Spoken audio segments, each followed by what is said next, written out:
Welcome, ladies and gentlemen, to the Snake Pit Podcast, your one and only stop for all things entertainment, all things homegrown. Coming to you out of Toledo, Ohio, I'm your host, Jake Pilewski. You can follow us at jakepilewski.com. That's Pilewski. The Snake Pit. Sometimes a couple inches. Hey, now. You gotta remember who you're sitting at the table with. Two comedians and my husband. Oh, all right. Season 2 of the podcast officially underway once again, and Are we recording? it's unedited, so yes. I mean, I missed out so much before, so anyway. I'm your host, Jake Pilewski, as you know, joined by my co-hosts today, co-hosts plural, being one, which is my wife, novelist Amanda Pilewski, also joined by comedian Lorenzo Melcher, and our guest today, well, my guest and yours, whatever. Ours. Comedian Keith Bergman, how you doing, brother? Doing all right, man. Doing all right. Thanks for being here. Yeah, glad to do it. How's life been treating you? Been good, man. I just about to release my second special. The first one I've actually filmed. It's called The Goldfish, and we're gonna put it out on YouTube and basically make it free for everybody. So awesome. I know a thing or two. You have to do that as a artist to get it out there. If you don't mind me asking, who do you have film? We had a guy named Dave Ailing here in town. He brought some people in, basically took care of the production. We did a 4-camera shoot last year at the Mommy Indoor Theater, and we got it all pretty much edited by springtime. And I was very excited and idealistic, and went out to LA and met with people and thought, hey, someone's going to be really proud of me for doing all this work and just put this out. And I found out that the world doesn't care. So, do we still need our buttons to get in the door? yes, you do. We have. Good. I was pretty proud of what I did when everyone that came to the taping got a button, like a little 1-inch button with the album cover on it. And we had a thing where the DVD release party is December 9th at the Ottawa Tavern, and it's $10 cover or free if you have a button. So everybody that saved their button from last year gets to go watch the DVD that they were part of for free. Hell yeah, that's quite a feat if you can hold on to a button for a year. I just talked to someone who threw theirs away like last week. Oh no! Because they said it was in their car and it was in their cup holder and it kept poking them. And they finally got mad. I was like, why didn't you just move it? I was just going to say. Why? My wife sees those from time to time. She goes, when's the DVD coming out? I said, I don't know, but we got our buttons whenever it comes out. I was, there was a little bit of time there when I was thinking never, but I think we're.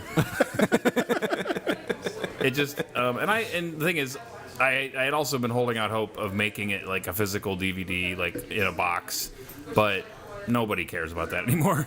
I do because I'm old, and it feels more legit if it's an official thing, but. Go 4K. Everybody's going to watch it on YouTube anyway, so we're just going to put it up. Basically, the whole catch is that you have to give me your email address to get access to it, and then I have a mailing list. So that's nice. Playing the long game, And you wonder how many of those people will not only watch it on YouTube, but how many will watch it on a 5-inch screen. Right. We spent all this money to try to get this really nice HD thing, and they're going to watch it on. With a shitty internet connection, they're like, I'll settle for 480, 460. I don't even know what it is. They'll be watching it on their Apple Watch. I'll be half an inch tall. An 8-bit or 16-bit conversion. Looks like the guy from Pitfall. I don't know who's telling jokes there. So I'm going to hit you with the first 5 questions I always give to everybody down here. Okay. And I'll gear it, obviously, in a comedian way for you. So the first 5 questions. The first 5. First off, what was your first initial draw to comedy? I mean, I guess your first comedian that even got you interested in the performance aspect. One of the first ones I remember was my dad was really into George Carlin. So I had, he had like 8 tracks that going back that far. So I remember watching like HBO specials of George Carlin back in the day, and being kind of fascinated by that idea that you could just like you could just have some shit on your mind and say it, and people would listen to it. And then I think as far as actually like later in life wanting to perform and seeing I think like Chris Rock was a big one, and almost hate now to say Louis, but if we're being Louis C.K. at the time before I knew he was a weirdo. Well, any There more are of a a weirdo. lot of weirdos. We could go into this further later. Right, yeah. Because I'd like to. But yeah, at the time, it was a thing of seeing, and then just going to the comedy club and seeing, like I went and saw Doug Stanhope at the old Connections Comedy Club in Toledo in the early 2000s, and watching him handle stuff like, talk to be able to have like a way to talk about things like 9/11 in 2002 that was, incendiary, but also very funny and had some truth to it and really made you think. And it was one of those just like eye-opening things of like, this isn't just people telling, fart jokes. This is something that, you can dig into your life a little bit. And, so I would say, those were the comics that really got me into it. And as far as, and then once I started going to open mics, just other people at the same level, other people doing open mics and doing small club gigs and stuff that, you just see them working and putting in the time and advancing and getting better at their craft, and also getting out and seeing the country and touring and stuff. And that was just really exciting to me that I wanted to do that. Yeah. What was there a particular comic that you saw live then, like your first live experience that you had that sticks out? Some of the comics I'd seen, and they're not usually big names. The ones that you see that like in clubs or whatever that blow you away and make you realize that the possibilities of what they're, guys like Kevin Bozeman or somebody like Kathleen Madigan, just people that you see at like the Comedy Castle or the Funny Bone that are, they're not household names, but they're people that you can just see take a whole room full of people and just, they go to different cities, different parts of the country, different demographics, 45, 47 weeks a year, and they just take control of that room. And they take control of those 200-300 people and take them somewhere. And they can shift it and turn it, and, they can deal with the heckler, they can deal with, if there's something weird happened, if that, it's a small crowd, the weather's bad, just watching them interact with people and, get their point across and make every show kind of a unique thing. Those are some of the ones where like I'd see them either before I started or right after I was started, when I had 5 minutes of jokes to my name, and then I'd go see them crush for an hour and a half. It was like, wow, that's, I don't know how you get from here to there, but I want to try. Is there anyone in particular? Because I know Lorenzo's talked about when he's sat and had some writing sessions with our buddy George Smith, who's also a great comic. Is there ever any time that you would love to collaborate with any particular comedian, or even just, I guess, open for a certain comic? There's comedians I would love to like hang out with and tour with, just to like experience the road with them and like get road stories. And I'm always into working with older guys that have done the road for 20 or 30 years. And I don't really write I'm very individualistic when I write, and it's a lot of comics like to write together in sessions, or they'll take classes or whatever, or they'll go meet up at coffee shops and write in groups. And I've never been into that, because I came from writing fiction, which I still do, and it's a very solitary. You have to really you have to like being by yourself and like listening to your own voice for hours on end. And I sort of still have that mindset when I write, I tend to write big. Like I write thinking about 45 minutes at a time, I'm not writing one-liners. I think if I wrote a different style of comedy, it might be more conducive to bouncing ideas. But a lot of it is more of a long-form thing for me, especially now, like working on my next hour. I'm thinking of everything as part. I almost feel like it's akin to writing a novel, because I'm putting pieces where I want them to go and thinking of things that are going to lead into other things. It's a pretty solitary thing for me as far as like the creative part of it. Yeah. But as far as the experience, like I set up tours all the time with other comics, just friends of mine, because I like to go on the road with them, and I like sharing that experience and being, they're people that I like to spend that much time with, because it can be a 2-week tour. You're pretty much living in a car with someone for 14 days. But as far as the actual creative part, a lot of that's just pretty solo. Yeah. I know. As far as like, not necessarily writing with other people, but I like when I do that, it's with kids I've grown up with that know everything about me. So to me, it makes it a little easier doing that, because it's almost like you're talking to yourself, because it's these guys that know you so well. Or like my brother, I'll do some stuff with like my brother, but the same thing, like. To me, it's so hard. I don't understand how those guys can write joke, just one-liners, keep going, just like Brad Wenzel, it amazes me, because I like to write story type things, and for me it's easier that way. But just to hear some of these guys just joke, and it's amazing, and I can't write like that, and I can see how you're saying it is like putting pieces together, like we were talking about earlier, right? We were talking about when you're writing your book, just finding pieces to fit together, and it's fun when you put the puzzle together. It is. When you can connect two ideas and have it make sense to yourself and to other people, it's gold.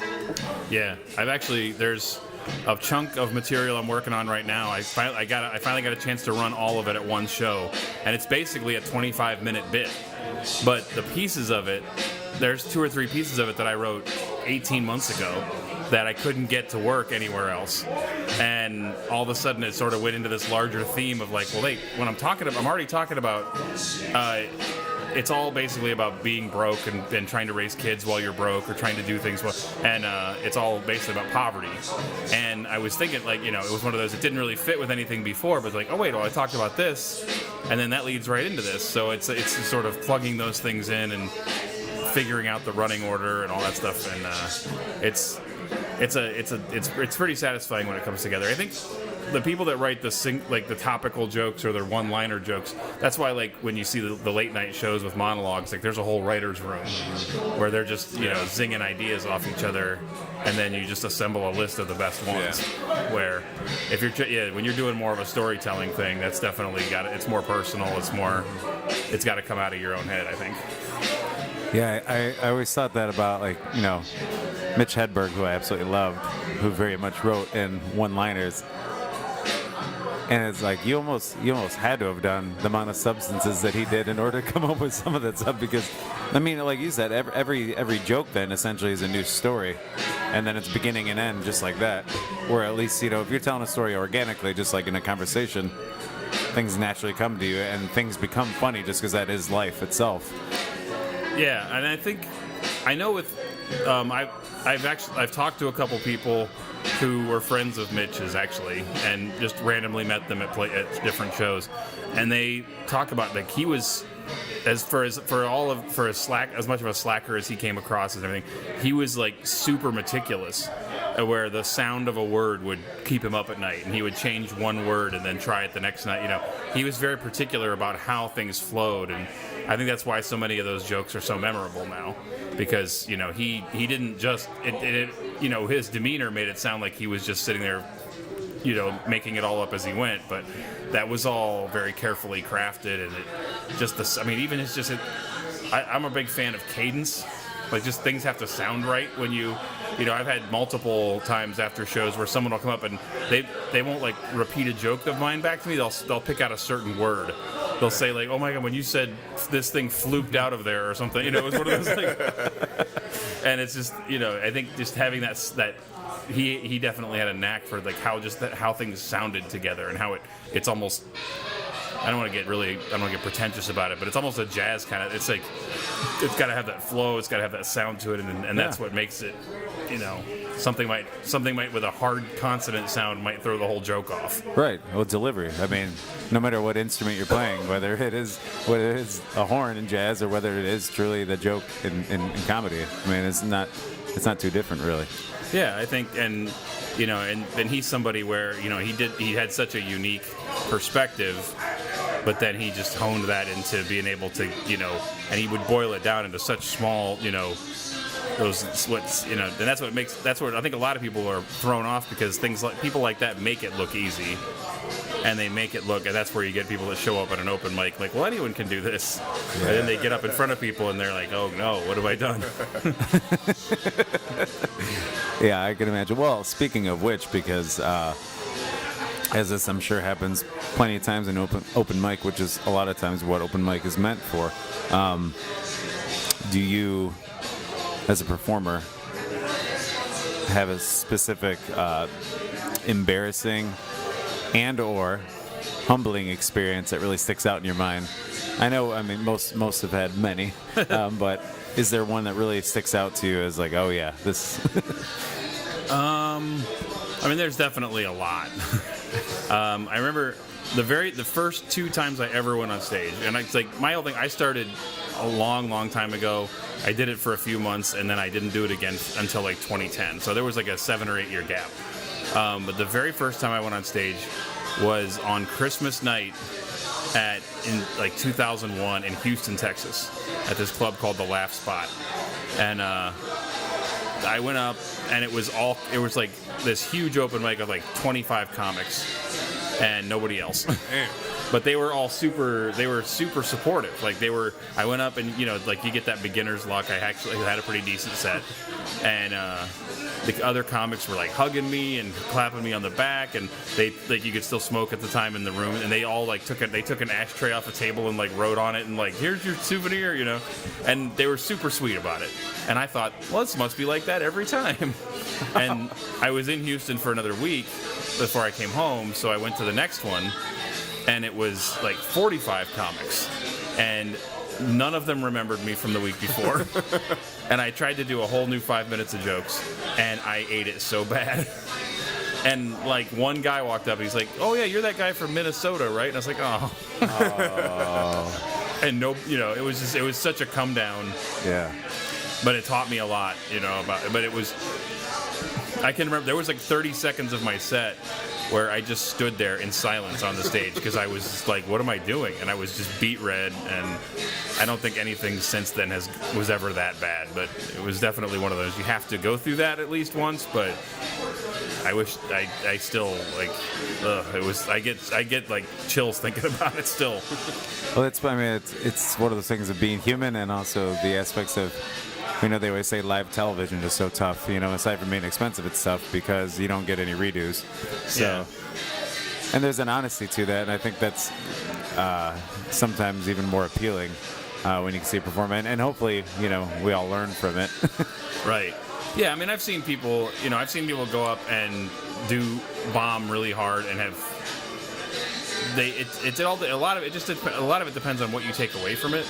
Because I see people that go up and bomb every single time, and they're unaware.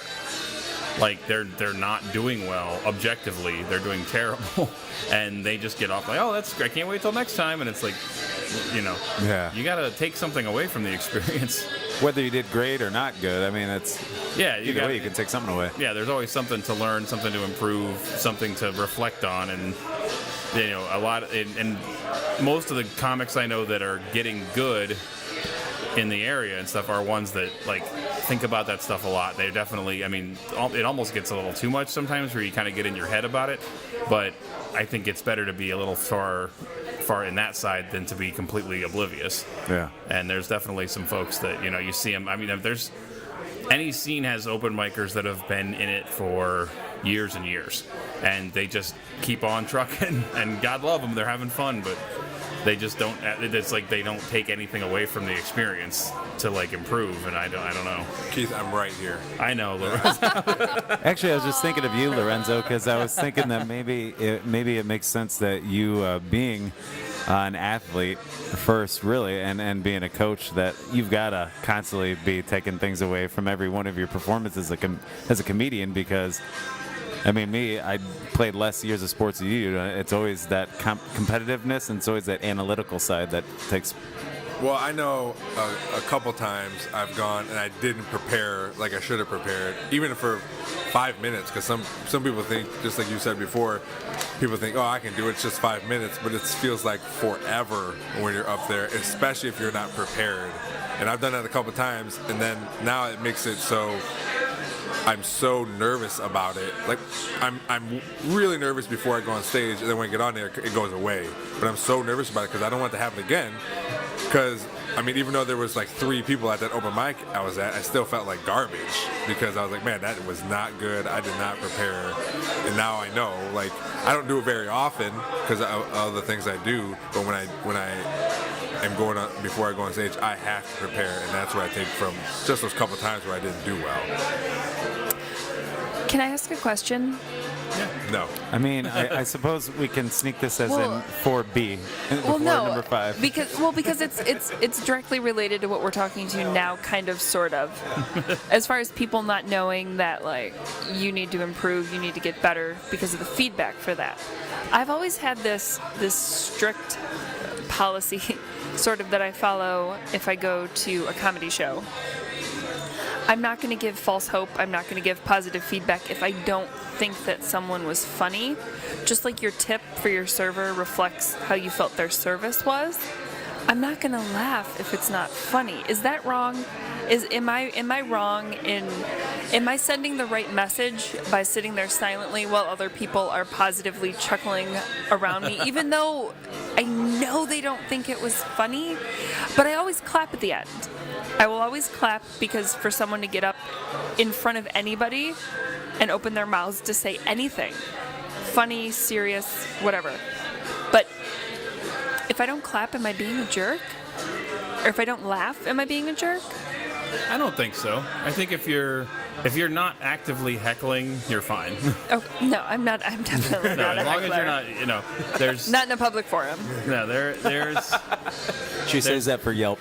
No, I'm not Tim. There's a there's a sense of there's definitely a sense sometimes where it starts to feel, people will pat each other on the back a little too much for things, or they'll say, oh, you killed it, man, and they clearly didn't. And it's also a taste thing too. There's people that I don't think are funny that I'll watch go up and get a really great reaction out of some crowds. It's all subjective, and nobody's entitled to your laughter. Nobody's, Thank you. You're not obligated. You came to the show, which is more than 99.9% of the world did. So I think I don't think you have to. No one should expect you to like fake your way through it if it's not something you genuinely enjoyed. Well, because for me, I feel that would be doing. If you tell a joke, and I don't think it's funny, but I laugh anyway, I feel like I'm doing you a disservice. Right. By giving you false feedback. I agree with that. And I mean, it all comes down to, as far as what people get out of, their performance, especially at an open mic or something like that. It gets, once you get into like the realm of doing paid shows and doing professional shows, it gets pretty brutal pretty quickly. If people don't like you, they let you know, or you just don't get booked, you don't get paid, whatever. An open mic, there's people that just do it for their own kicks. There's people who are deliberately terrible and they think it's funny, and Which is why I will always clap at the end for someone getting in front of a crowd. But if for instance you are new and you are just starting out and you are, to me, not funny, but you're funny to Jake, and Jake is clapping and I am not, I would hope that the takeaway from that would be like, you're almost there, but not quite. Oh, sure. I mean, and I feel like that's important. I think that's more helpful in the long run. Whether Okay. somebody chooses to do with that information as a performer, that's on them. Exactly. But I think, I know, I did a show Saturday out near Akron, and it was a small show, but it was sold out. All the seats were full, and you're definitely aware of that in the course, especially over a longer set. You're aware of like, these people laugh every time I open my mouth. People over here didn't laugh at anything. This guy's got his arms folded. This lady's got a mean look on her face. You start kind of picking that apart, especially once you've done it for a while. You're not just focusing on the next words to come out of your mouth. You're able to multitask a little bit, and you can start kind of, and some comics will develop more of a confrontational style. They'll start asking people like, well, you didn't think that was, how you haven't laughed at a single thing I said, and they'll go after the crowd a little bit. I don't do that. But I know there's people that thrive on that kind of spontaneous crowd work. and they'll try to pull somebody like that into the show or whatever. But I think, yeah, people are aware.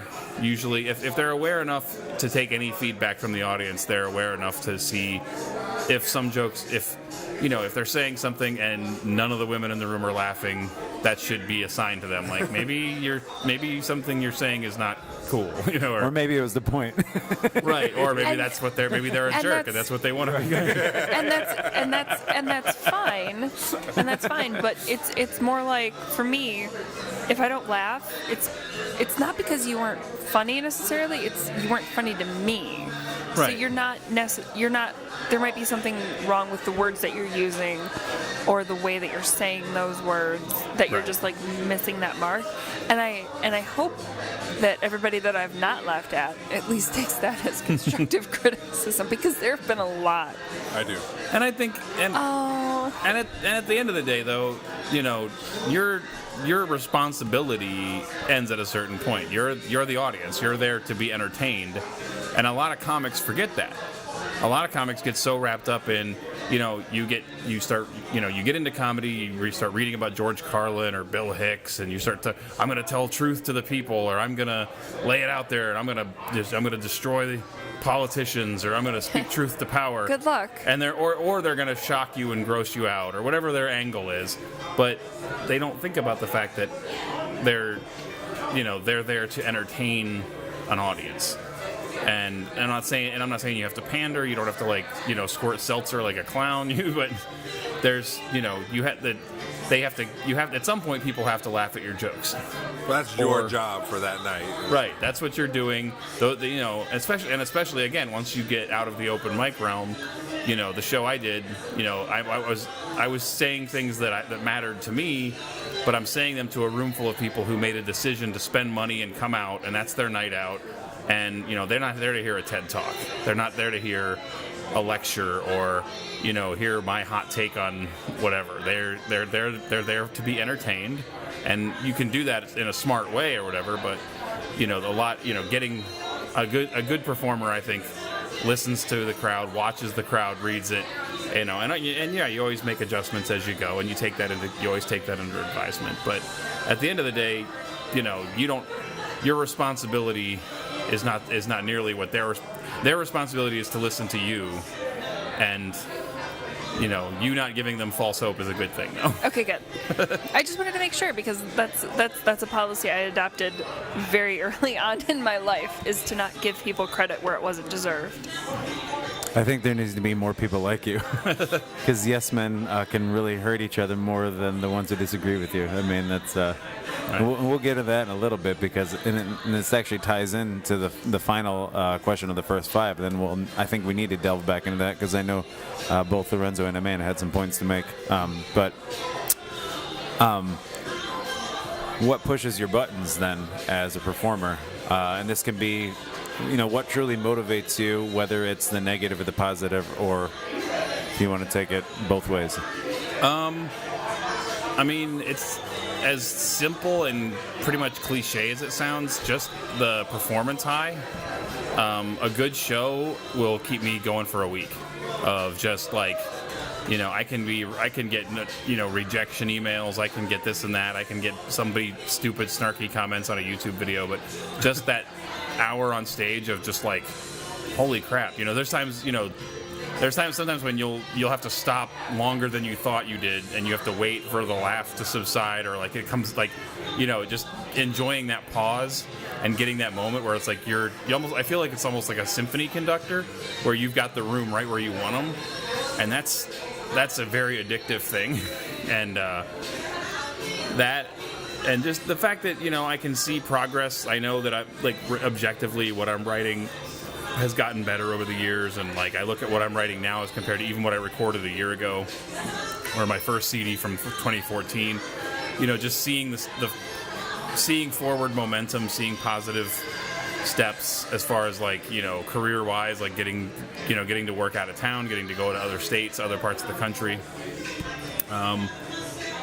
Negative motivation.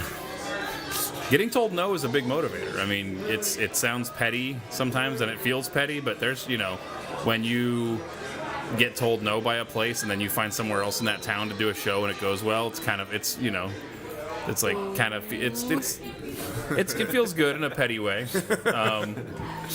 You know, I've always tried to be sort of diplomatic and neutral on that sort of thing, and try to be Switzerland, you know, not.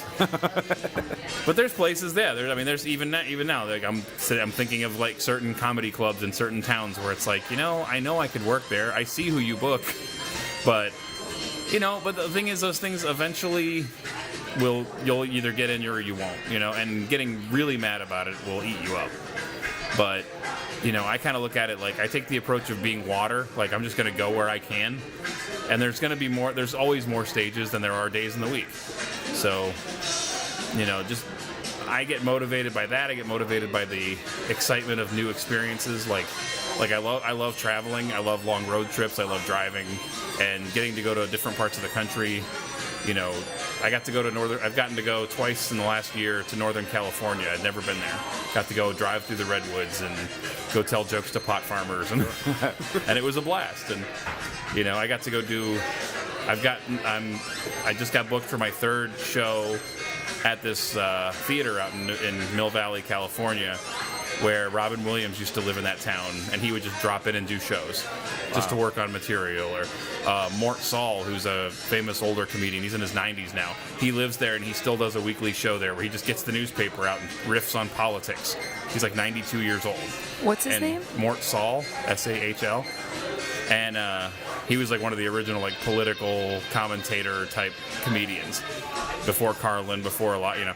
And he's still doing it, and I get to work at the same theater that guy works at, you know. So things like that, just that's endless motivation. Like to think back that it hasn't been really in the grand scheme of things that long since I went to a coffee shop and did my first open mic and did 4 minutes, and my knees, my knees were knocking, and I walked back and forth too fast, and I talked too fast because I was so, freaked out. And, you know, to go 2,000 miles from home and perform on that stage 7 years later is like, holy shit, that's a, you know. So I'm still really, I don't know, I try not to be jaded, and I get, but things like that genuinely excite me, and that just keeps me super motivated to write more and to write better and to just keep finding new places to play. Yeah. I know on that, like you're talking about going to California and all that, like I have a really good job. I have health insurance, real good health insurance that I can't leave. And I know, but I do this a little bit, and even like little things get me excited. So I can't imagine like going to California. Like when you asked me to go an hour and a half or 2 hours into Michigan with you, like that was, for me, that was like big time. Like I really enjoy, and that's what gets me going. Or when you and Owen asked me to feature at the Clada when you guys had a couple shows there, like I like that because I'm like, man, I don't do it very often, but when this opportunities come, like I really enjoy that. So I can't, just to hear, how excited you are to go do all these things. I understand, and I'm just going 2 hours into Michigan, so. Well, anything like that. Yeah, I mean, like the show we were just talking about, I went out, it was out near Akron, and, there might have been 60 or 70 people there, but it's a sold out room and a Saturday night, and, I just get really, when things go well, it's such a positive thing. It just feels good. It's so good when it works like it's supposed to, and people come up afterward and thank you for they got a show. It wasn't a thing where they came and sat out of obligation, like, oh, our friend's doing this open mic and we got to go sit through 2 hours. But they came out, they sat down, and they had a great time. And especially when you exceed their expectations. Like I think there were some people who came to my DVD taping out of obligation. Like it was like, well, because we did it as a fundraiser for Toledo School for the Arts, and there were people who came like, well, this is going to be some little local dog and pony show, whatever. And the opening acts were all killer, and the show went really well. And they came up afterward, and you could just see they were kind of taken aback by how good it was and how much fun they had. And it was like, yeah, that's where. That's, it doesn't have to be some big exotic thing. It's just as long as anytime a show goes well, everybody did what they were supposed to do. The crowd was happy, people made money, whatever, and it all goes well, and it's such a good feeling when you put it together and it all goes right. Well, it's nice you bring that point up because I've listened to plenty of interviews with folks on all sorts of levels of, celebrity statuses of it, and they said, that if you really can appreciate it on a local level, that high can be the exact same as if you're on a national level. You can make the cover of Rolling Stone, or you can, as a band play Wembley Arena, and it might be the same feeling as having 50 people absolutely love you in a small bar. It might not pay the same, but as far as, the amount of high you get off of it, I mean, there's only so much endorphins, there's only so much that you can really take from a gig, and you feel like you're on top of the world when you really hit a home run. It's a home run, no matter where it is, no matter what medium it is. Absolutely. And there's nothing like it, and becomes one of those things where it is what you know. And sometimes, I don't know, I mean, do you have the aspirations to, everybody would love, to have some huge national headlining tour, but I mean, do you have the aspirations of doing that, or is it more about taking, the victories, however you can take them, as long as you're enjoying what you're doing? I mean, both. I mean, I would love to make more money than my wife. I would like to make enough. So would Jake. I would like to make enough money doing comedy to pay for health insurance, but that's probably never going to happen. But it's, a lot of the real world stuff intrudes. It's great to go do. It's great to go to California and do a festival, or go do a $500 weekend in California. But then, you paid for your plane ticket, you got home and you had enough money to buy some groceries, and it's gone. And you have, I'm raising 2 kids. This is, you can't live in that little bubble and be, like Lorenzo said, you gotta go to work, you gotta handle your business. I've only ever wanted to get to a sustainable point with it. That's, it almost seems unfair to want more than that, given how slim the chances are anyway. And I'm trying to make it I'm trying to do it in a realistic way. Like a lot of the stuff that I do, where I've been booking tours year after year in the same places, trying to build a following to where, once I might go to a city one year and just do their open mic, and then go back the next year and try to book a show, and then go back the next year and ask for a guarantee, and, try to build it up where, maybe in a few years, I can go out 3 or 4 times a year on my own DIY tour and actually come home with money in my pocket. The tour I'm doing in December is actually getting toward that goal.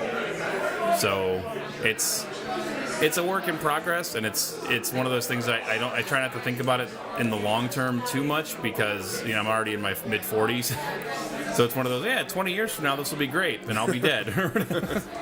But it's it's one of those things. If it doesn't, even if I never got a step further than I already have, it's been such a rewarding thing to do, and I'm proud of what I've done, and I feel, and I always have, and I still have so much fun. The good outweighs the bad by such a huge factor that if I would feel silly not pursuing it further, just to try to keep it going and do more of it. I have a couple ultimate goals. Like I would love to.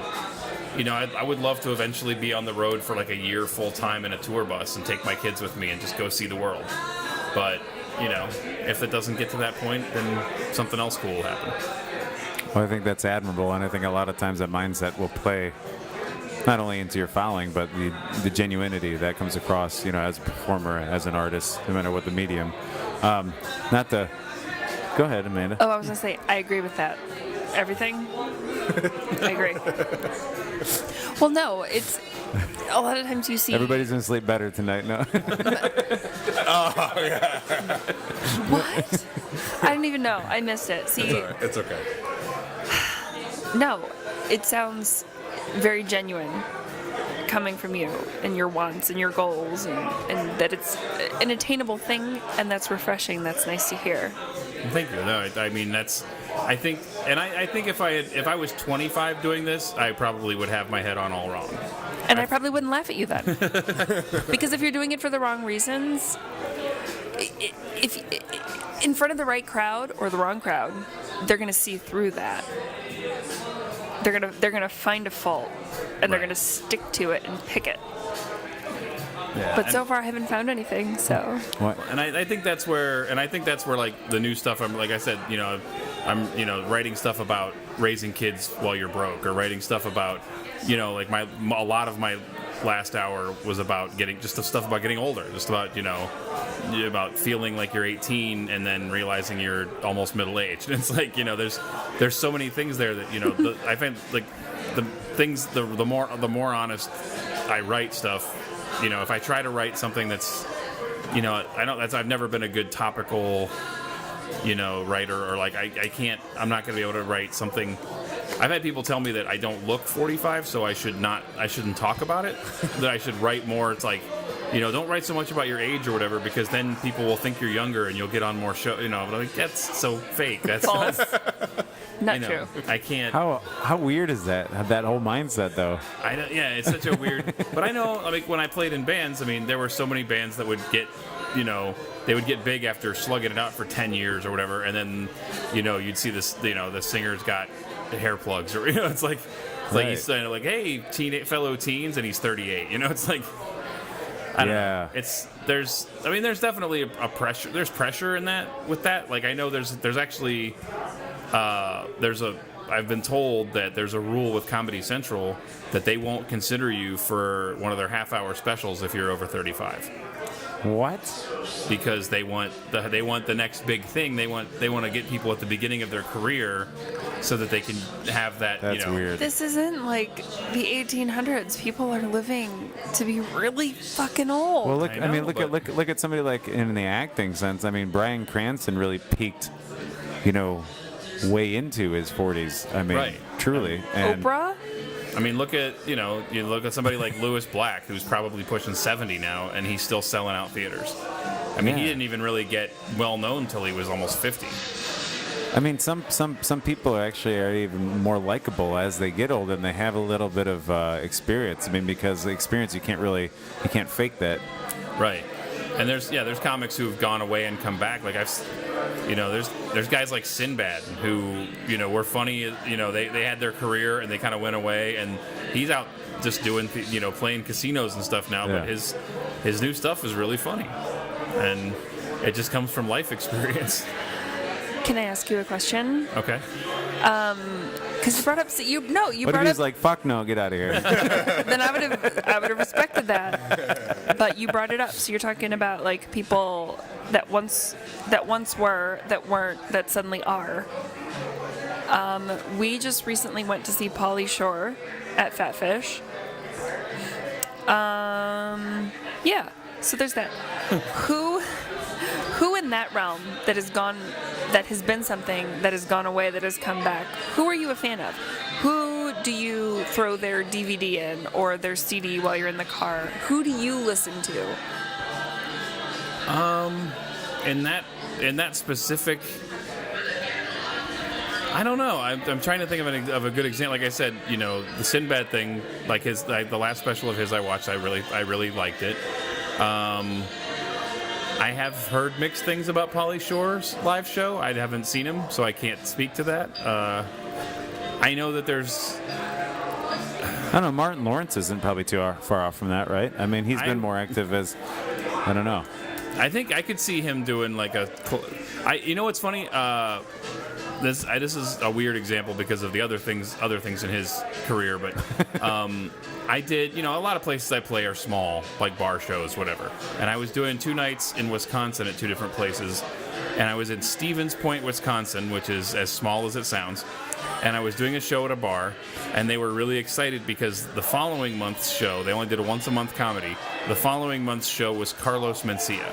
Oh, man. 10 years ago, this guy's got a Comedy Central show. He's playing theaters. He's playing the same bar I'm playing. And, he's definitely fallen down a few pegs.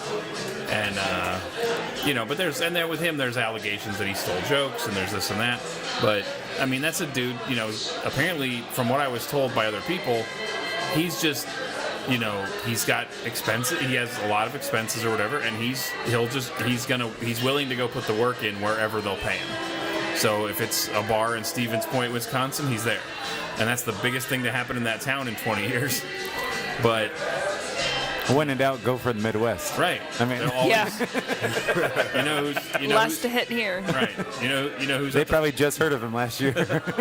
you know who's at the Funny Bone tomorrow night? The dude who played Skippy on Family Ties.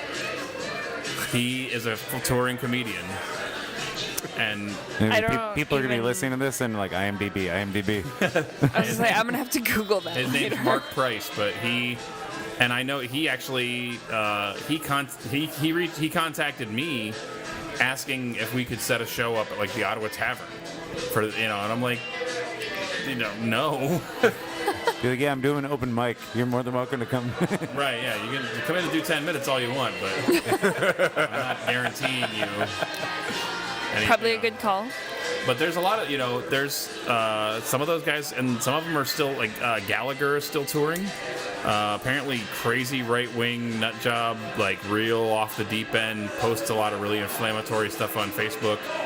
But he's still on the road. What about the amazing Jonathan? I know he stopped, but then I thought I heard that he was doing it again. Yeah, he actually had health problems when he was in town a couple of years ago, and that was actually one of my first big shows, quote unquote. I got to open his weekend of shows, and he was in Vegas for like 15 years. He had an HBO special, all these things. He was the guy. If you haven't seen him, he did a lot. He was like a fake magician. He did a lot of like funny. So it's a lot of props and silly stuff. But I liked it. I don't know if you did. It was awesome. He's super funny. Like he has a whole thing about how he's going to pull a rabbit out of a hat, and he reaches in the hat and he pulls out a fish. And then his assistant, he looks over to his assistant like, "What is this?" He's like, "It's a." And he's like, "Well, if this is the fish, oh no!" And he goes and pulls a curtain back, and there's a dead rabbit floating in a fishbowl. I forgot about It's that. all just like See, that's not funny, and I wouldn't laugh. it's such a good visual though. It is. I don't think it is. No, you had Google it. It's I don't know. It's fine. Google it for me and then send me the link. From this conversation, maybe you just don't want Amanda at your comedy show. No, for real though. Like I would never want me I liked when he drank, anywhere where I could critique people. I like when he drank Windex, and he said it stopped him from streaking. I love that. Oh yeah, he did something, but he wanted to take his clothes off. And the prevented Windex from stick streaks. prevented him from streaking. Yeah. This brings up a good point, Amanda, and I think you wanted to touch on it in a slight way. I want to ask, and this will eventually go into your Louis C.K. Segue here, and that is how, as you said, if you're telling a joke and there's no women laughing in the room, is there anything in particular that's off limits for you? Because in a day and age where practically anything is offensive to a lot of people, especially because of social media, do you feel that kind of tension or pressure when you walk in and do comedy now more than 5 or even 10 years ago? I don't. I'm not a fan of people who like.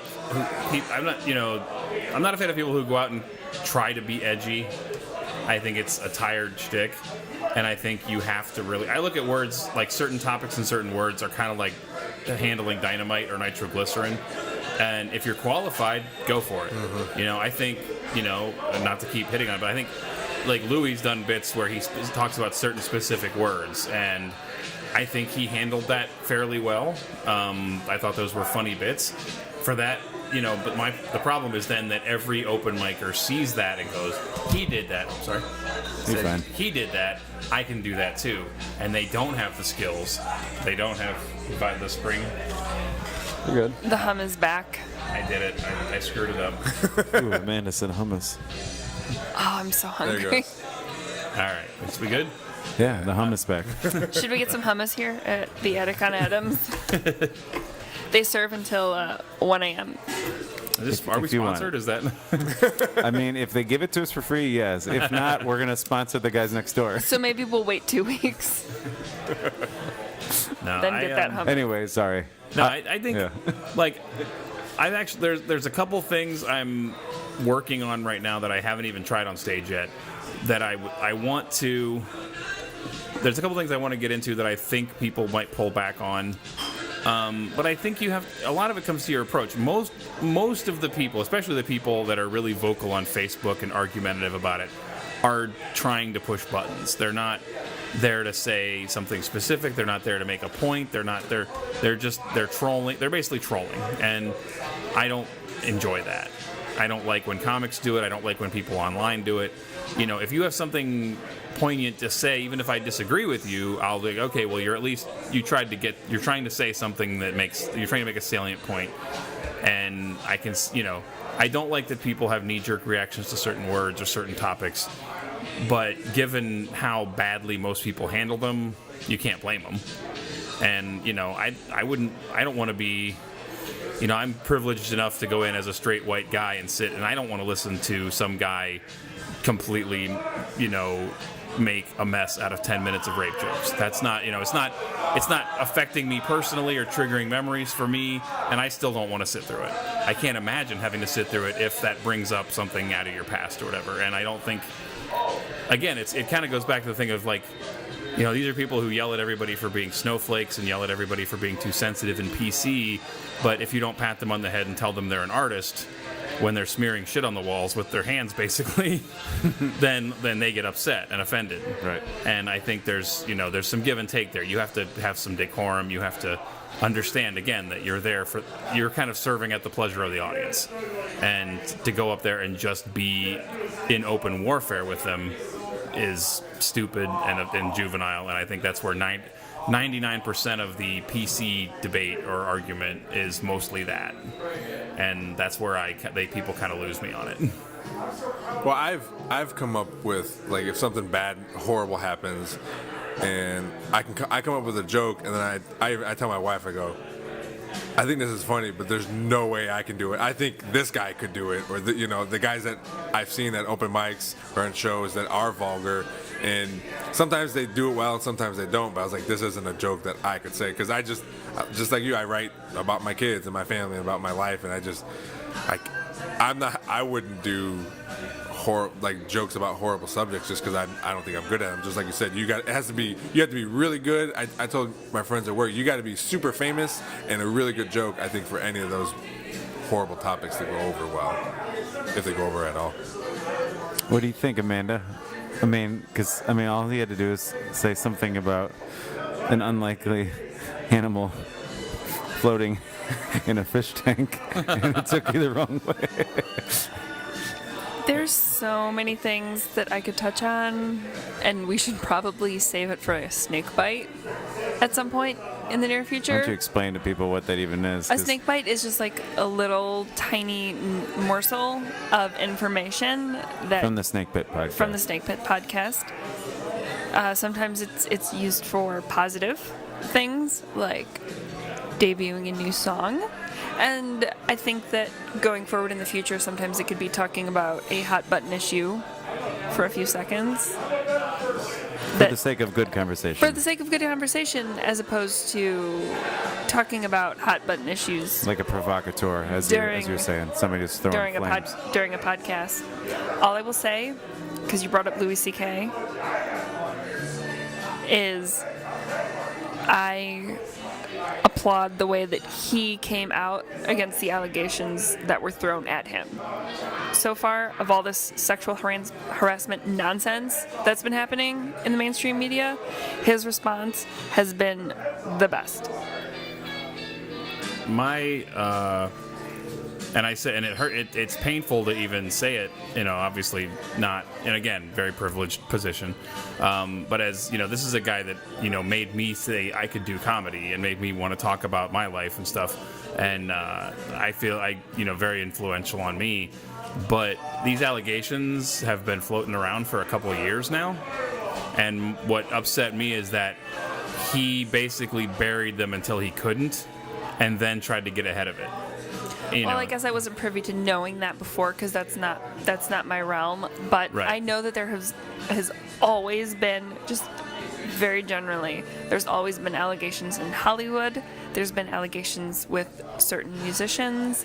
There's been allegations in every aspect of Hollywood's built on that. Correct, of the celebrity world, and of all of the things that are coming to light this week and last week and the week before, and that will probably come next week.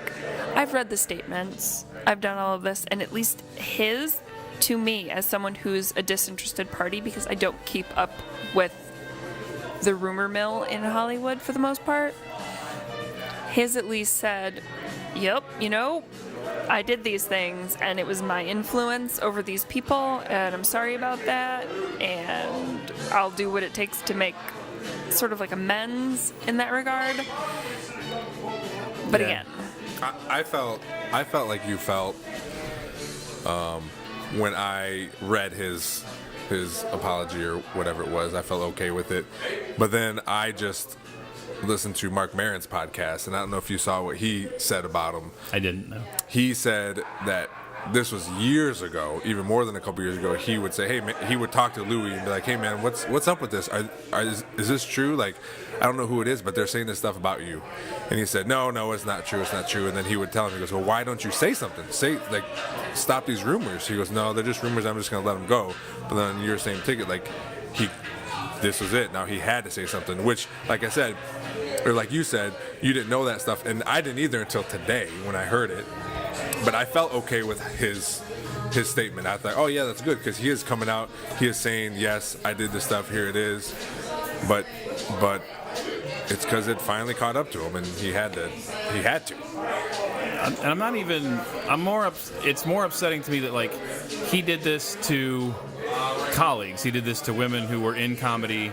And then when they would talk about it, his management would come after them and intimidate them. There were people who were intimidated more or less out of comedy by his management team and by his celebrity status.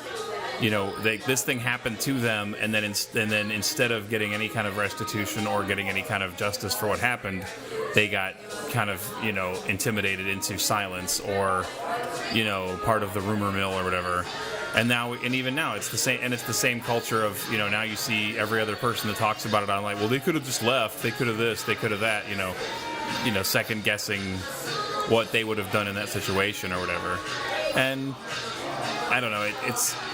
And part of it's on me because I've having heard those things, having heard going back the last couple years. That until recently didn't stop me from listening to his comedy or whatever. So that's on me and other people that are fans of his as well. I was say, can you separate the two?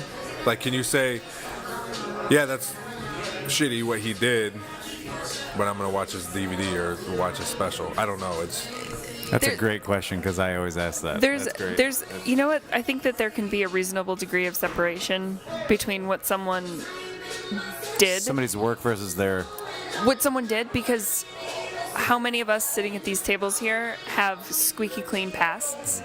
We've all made mistakes. Granted, they're probably not at the same level as some of the stuff that's coming out right now. But nobody's perfect. Everybody's human. Is it right? No. Is it wrong? Yes. But should that totally tank somebody's life? Because where we're, again, I don't really want to get into it now, but where were these people before? Because everybody now seems to be jumping on the bandwagon. And when is it going to stop? The next time there's a tragedy on social media for people to turn their attention to something else, truly. And that's the problem. Is all it takes is one person to tip the scales, and then suddenly it's this person did that. Oh, well, this person also did that, and that person, and so on down the line. And then it just becomes this big smear campaign for stuff that happened over 20 years ago in some instances. And it doesn't make it right, but it doesn't make it wrong. We're gonna run out of stuff to boycott. I mean, pretty much. We are. Everybody's just complaining about everything right now. I mean, it's one of those things. I think people don't come forward for a lot of reasons. I think some of them, and some of them make decisions they regret. Like some of them get paid off. There have been women who've been paid off by actors and stuff, and or musicians or whatever, and they may take that and then 5-10 years down the road regret doing it or whatever. And there's a lot that goes into that, and plus, I mean, there's almost nothing to gain by coming forward. You just get smeared. You get smeared on your own right from. It's like, well, yeah, I'm going to take a stand, but you're also going to potentially ruin your own career. You're going to get a reputation. And this has been, and it was such a prevalent thing for such a long time until very recently, where This was just sort of, people joke about the casting couch in Hollywood. It's still going to be that way. This isn't actually going to change anything. Everybody that's coming forward, we've all known that it has existed without anybody saying anything about it. We've all just turned a blind eye. Or Hollywood has all just turned a blind eye. It's not going to actually make a difference unless the next guy that does that wrongs a woman in some way speaks out immediately as it happens, because everybody's just waiting until somebody else says something, or someone else. And when do you draw that line as far as how far back you can go over just allegations and smearing people's names through the mud? I guess it's a time to be thankful that sometimes we don't have to be under, by playing more of the regional scene. You can be thankful that you don't have the national limelight, watching your every move and digging up this and that as if you're running for the President of the United States. Not that stops that from happening either. That worked out. The joke going around that when sometimes they write themselves. Right. Well, that was the joke going around when Kevin Spacey when they were going to kick him off House of Cards. There's like that the fictional president was more accountable than the real one. Bringing it back. Yeah. No, I don't know. I have to be hopeful and think that at least the goalposts are moving a little bit. The needle. Maybe the next time this happens, someone will have more courage to come forward, or something. Maybe the next time, and the fact that we're getting more women in places of power, more people of color in place. It's not a bunch of white dudes who think they can do whatever, and it's not, and there's a little more sense of propriety. If everybody that works in a dude's office isn't cool with that happening, there's less chance of it being an open secret, or less chance of it being tolerated, and it can be stopped before it starts. And I have to hope there's some kind of, it's like turning a ship. It's like, I think Obama said that in one of his speeches, where these things aren't instant, but when a ship starts turning, it takes a long time to turn to the right direction. And I hope that that's the positive of all this. It's a mess. It's a giant, ugly mess, and it's probably going to stay that way for a while, but you have to hope that long-term things are better. And clearly they are. They're better than they were 20, 40, 50 years ago, and they're going to, this stuff is never neat or clean or pretty when it happens, but, neither were marches in Selma or anything else. It's always a little ugly and disheveled and disorganized, but then it arcs toward justice, I think. When I think it comes back to humanity, for all the parts beautiful that the world is and the humans that live in it, they're also equal parts shitty.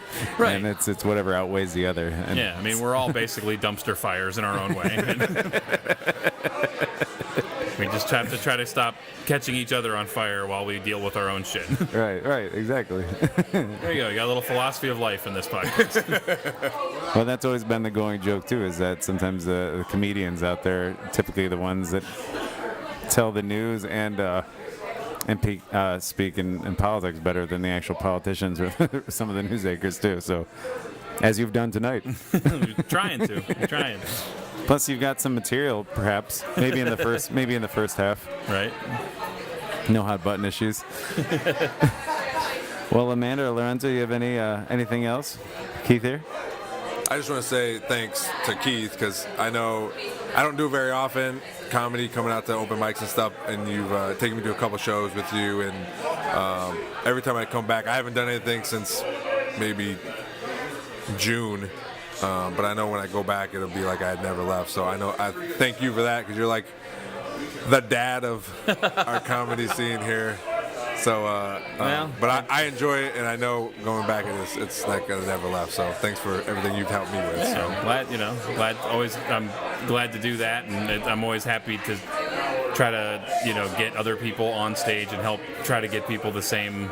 Because I wouldn't have gotten anywhere without people helping me out and giving me a hand up. So I try to pay that forward as much as I can.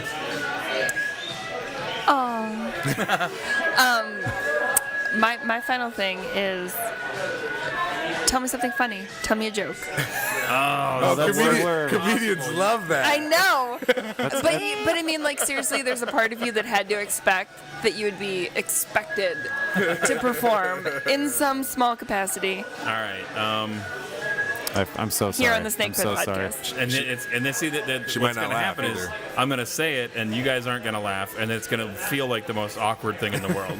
I can cue that stuff in digitally. But, I mean, I live with this guy, so all right. Well, my favorite. I don't. And the thing is too. Because I don't write one-liners. I don't have a lot of like little quick jokes. it doesn't have to be All right, I'll give you two. Actually, the first Beautiful. one's a local joke, and then one's not mine, but it's one of my favorite comedy jokes. My one is about when I tape my DVD, I have a whole section I talk about Opal Covey running for mayor of Toledo. She is the seer and prophetess who thinks that Satan stole the mayorship from her. But anyway, she ran for mayor, and she threatened natural disasters and tornadoes if she didn't get to build a roller coaster downtown. Which my only takeaway from that is that bitch loves SimCity. she must. Well, Amanda left, so There we go. That's it. That didn't go nearly as badly as I thought. And then my other joke, which I wish I've been looking for ages because I would love to attribute this to whoever wrote it. But it's a street joke, but it sums up comedy so much. It's like everybody laughed when I told them I was going to become a stand-up comedian. Well, they're not laughing now. oh, I love that. I'm so conflicted. I don't know whether I should laugh at that or not. See, It's like when Because we saw it's- Pauly Shore. Yeah. You're like, I don't know if I should laugh or cry. His whole shtick was making fun of his former career, and I was like, but it's brilliant because he's owning it. right? But But I you can can't sense the sadness. Yeah, you can't go. Yeah, I realized like when I was writing some self-deprecating stuff about getting older, and I would do it at open mics, and when people started going, "Aw," then it's like, okay, I have to punch this up. This is Yeah. it's too real. now. Yeah. He relied too much on what was, and it was sad. Yeah, It was sad. It's I got to felt be bad funny for the first. man. It's got to be funny first and foremost. You can't just make a list of things that are stupid about your life or whatever.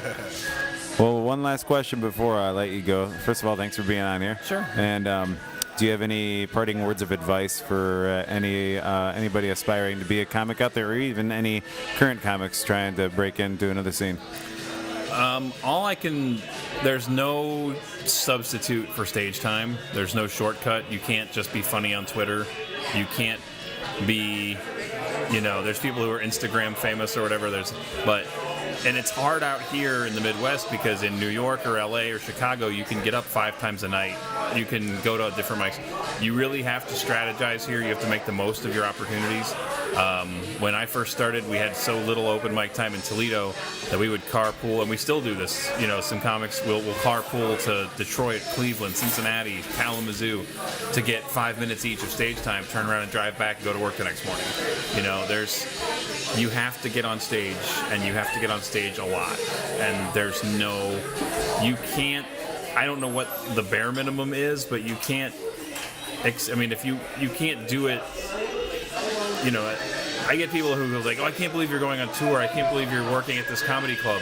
But you can't get on stage every month or two. You can't get on, you have to get on, you can't get on stage 6 times a year and expect to get good enough to do anything beyond that. And if you don't want to do it, if you know where you're comfortable at, but you have to put in the work to get to where you want to be. And if you can't expect any kind of shortcuts or miracles, because if nothing else, there's way too many people doing this, and you're not going to bust through that crowd. But there's nothing at all that'll substitute. No class that you could take, no book you can read. Nothing substitutes just getting in front of people and doing it, and then doing it more. That's the only way to get good, and it's the easiest. Sounds like the most simple thing in the world, but it's the thing you've got to put the most work in for what feels like the least reward, at least when you're starting. But you also have to enjoy the journey, because that is so much of it. You can get really burned out, especially when you have to drive so far for stage time. It's easy to get really burned out on that aspect of it and forget that it's supposed to be fun. And so just work a lot and find the fun of it. And if it's not fun, don't do it, because God knows there's too many people doing it. If it's not funny, don't do it either. Well, It's subjective. Anyway, where can people follow you and keep up with you? KeithBergman.com, Keith B. Bergman on Twitter. I'm on Instagram. I'm on Facebook. But all my stuff, there's links to all my stuff at KeithBergman.com. So. Excellent. Well, thanks for being here, Keith. Thanks for having me. It was a lot of fun. We appreciate you making us laugh and making Amanda silent at times, but then laughing by the end. So you won her over. Sometimes that's the best feat. So thanks for being here. Look forward to seeing you again, friend. And when's that YouTube video going to come out? You said beginning of December, right? Yeah, the release party is December 9th at the Auto Tavern, and shortly thereafter we'll have a link to it on my site. And like I said, it's just, all people are going to have to do is submit their email and they'll get free access to it. So. Awesome. Looking forward to it. Well, thanks for being here. Thanks. Have a good one. Follow us at jakepilewski.com. That's Pilewski.